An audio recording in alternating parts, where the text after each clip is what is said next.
Naging mainit ang pagsalang ng DOH sa budget deliberations ng Senado.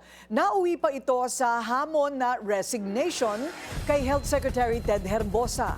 Alamin kung bakit sa agenda report ni Dexter Ganibe ng Abante. If I can do it in 1 week, magre-resign ka? Yes. O sige, call ako. Hinamon ni Senate Minority Leader Alan Peter Cayetano si Health Secretary Ted Herbosa na mag-resign kapag nagawa sa loob ng 1 linggo lang ang hiniling ng senador mula sa kalihim na resulta ng cost analysis survey sa 160 hospital sa buong bansa. Nag-umpisa ang mainit na debate sa pagtalakay ng budget ng DOH nang ungkatin ni Cayetano ang issue ng zero balance at ng no balance billing. Ang zero balance ay para sa mga DOH hospital sa bansa na talagang walang babayaran basta't nasa charity ward ang pasyente.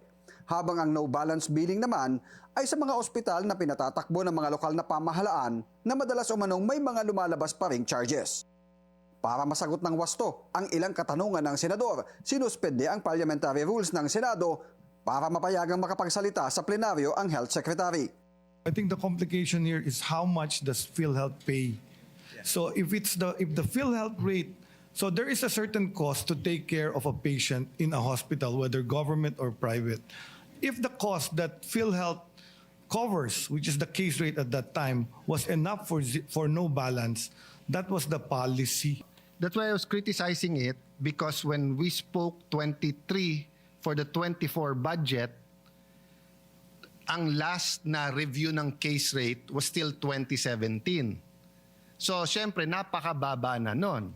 So, hindi naman natin binabago yung no balance, pero ang layo na ng inflation or ibang cost, no? Kaya tinanong ni Cayetano ang resulta ng pinakahuling cost analysis survey ng kagawaran mula sa 160 hospital sa buong bansa, na ayon sa kalihim, maaring sa kalagitnaan pa ng 2026 nila matatapos. Bagay na ikinagalit ng mambabatas. So, habang wala yan, niloloko natin ang tao sa billing nila. Kasi announce tayo ng announce na don't worry, may PhilHealth, lahat kayo, membro, may zero billing, may billing, may ganitong programa, etc. Litong-lito na sila. Di ba?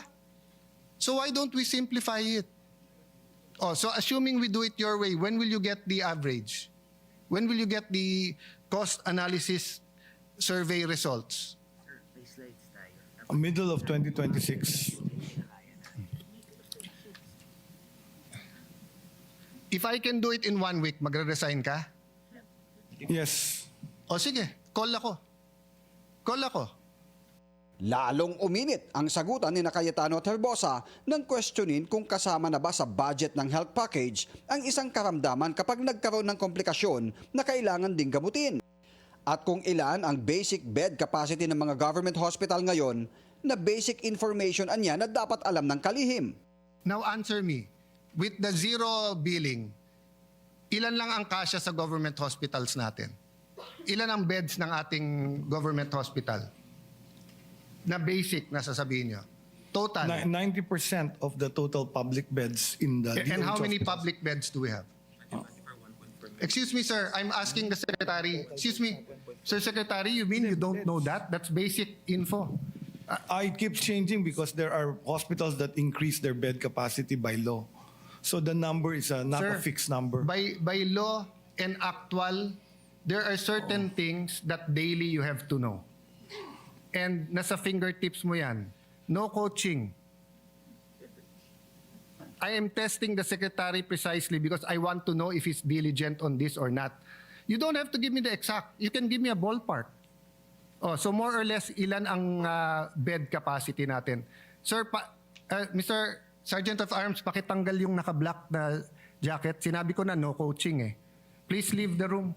Dahil dito, sinuspindi na muna ang debate sa budget ng DOH kagabi at itutuloy na lang ngayong gabi ang deliberasyon. Para sa agenda, Dexter Ganibe, Abante!